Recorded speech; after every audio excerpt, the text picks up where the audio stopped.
Ndakuramukije we mukunzi w'ubuhamya butandukanye uca kuri iyi channel yitwa Sister Yvonne Mushimiyimana. Uyu munsi tugiye gusomera hamwe ubuhamya bwa Sylvia Lepara w'imyaka 23 y'ubukuru, akaba abarizwa mu gihugu cya Finland. Ubu buhamya ni inkuru yasohotse mu kinyamakuru Amakuru y'ahandi kwa 25 Mata 2020. Reka dutangire ubuhamya bwacu. Umwaka wo kuzuza imyaka 12 y'ubukuru wari umwaka ukomeye kuri Sylvia. Yatangiye umwaka wa 7 ku ishuri rishya ryo mu gihugu cya Finland. Yaretse kujya ajyana n'ababyeyi be gusenga. Icyo gihe nibwo yanyoye ku itabi ry'isegereti bwa mbere. Ni nabwo bwa mbere yanyoye ku nzoga.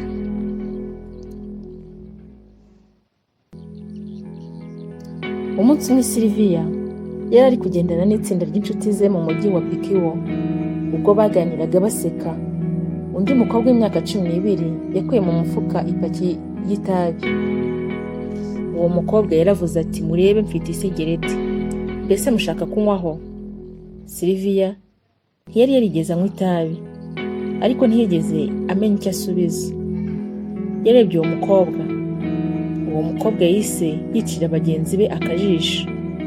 Bamwe muri bo bari basanzwe banywa itabi bitegereje Sylvia, bategereza ko agira icyo abasubiza.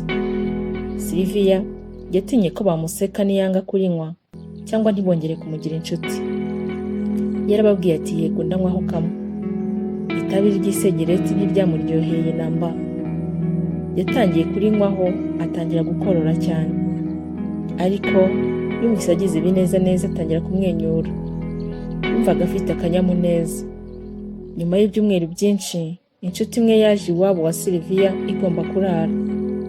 Ubwo abo bakobwa bombi, Sylvia n'umushyitsi, bagiye mu cyumba cyabo bari buryamemo bonyine kuko papa na mama we bari bamaze kuryama. Iyo nshuti yafunguye isakoshi nuko ikuramo icupa ry'inzoga yitwa Vodka. Yaravuze ati, "Reka tugerageze iyi nzoga."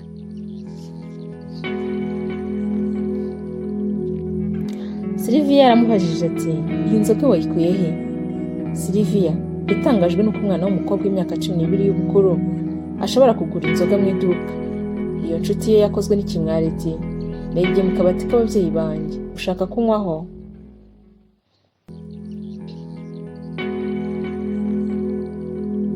Sylvia yaravuze ati, "Mukore, sinari nigera anywa inzoga ya Vodka."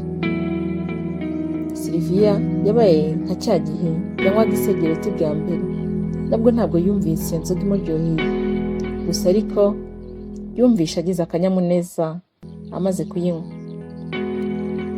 Kuva icyo gihe, muri uwo mwaka w'ishuri, inshuro nyinshi inshuti ze zamuhaga itabi ry'isegereti n'inzoga.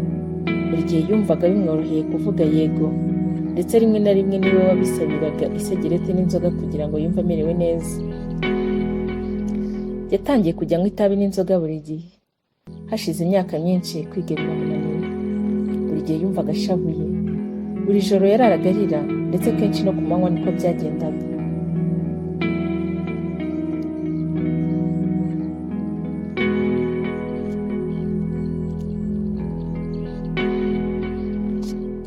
Ubwo nibwo yibutse Imana.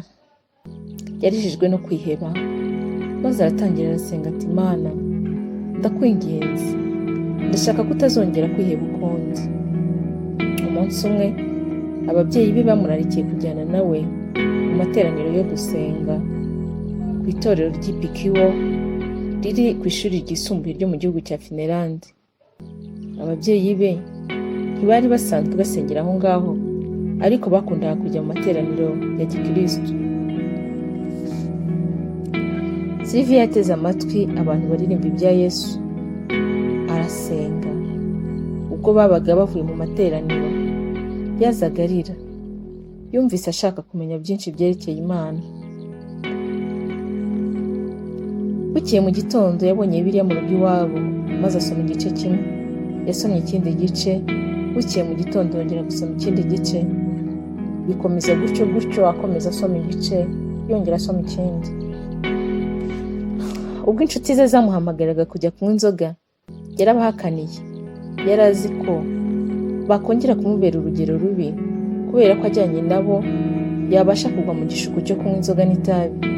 Yumvaga adashaka kongera kunywa inzoga n'itabi ukundi. Nyuma y'igihe gito inshuti zaretse kumuhamagara, ariko Sylvia ntiyari ababaye. Yari yarabonye ikindi kintu cyiza cyane. Yari yarabaye inshuti ya Yesu. Uyu munsi Sylvia w'imyaka 23 aragira ati,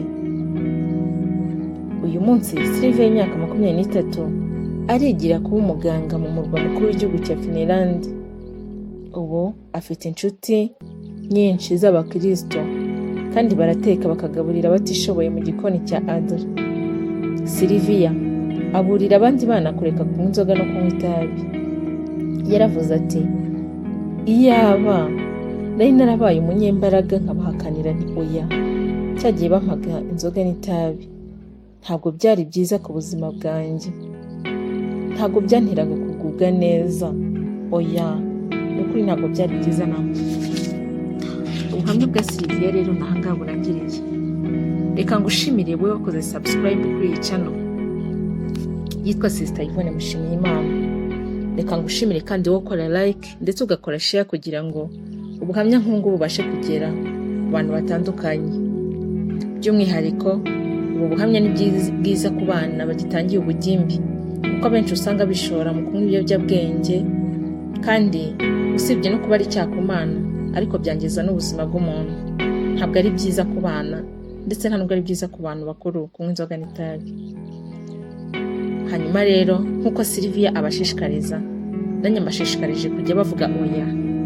Bajye bavuga oya ku muntu wese ushatse kubashora mu kunywa ibiyobyabwenge. Mwakoze gukurikira, mbibutse ko kandi ufite ikintu ushaka kumbwira ushaka kugishyiraho hasi muri comment, mpita nsoma kandi nkagusubiza. Ubaye uri mushya kandi kuri iyi channel, wibuke gukora subscribe. Mwakoze rero mugire umunsi mwiza, mbibutse kugira Imana nyambere muri byose. Uwiteka abahire kandi abahe umugisha.